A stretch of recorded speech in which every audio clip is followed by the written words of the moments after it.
ಒಂದಾನೊಂದು ಊರಲ್ಲಿ ಒಬ್ಬ ಹುಡುಗನಿದ್ದನು, ಯಾರಿಗೂ ಹೆದರದ ರಣಧೀರನು.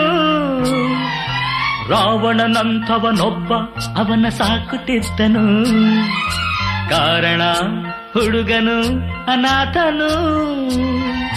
ಭೀಷ್ಮ ಅರ್ಜುನರೆಲ್ಲ ಹುಡುಗಿಯರ ಕದರಲ್ಲ, ಹಾಗೇನೆ ಈ ಹುಡುಗ ಮಾಡಲೆಂದು ಹೋದಾಗ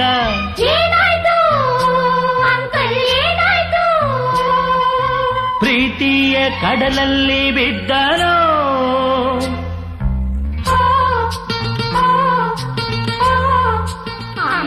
ಆ ಪ್ರೀತಿಯ ಕಡಲಿನ ಬಳಿಗೆ ಎಲ್ಲರೂ ಹೋಗೋಣ, ಪಾಪ ಅವನಿಗೆ ಏನಾಗಿದೆಯೋ ಬನ್ನಿರಿ ನೋಡೋಣ. ಲಾ ಲಾ ಲಾ ಲಾ ಲಾ ಲಾ ಲಾ ಲಾ ಲಾ ಲಾ ಲಾ ಲಾ.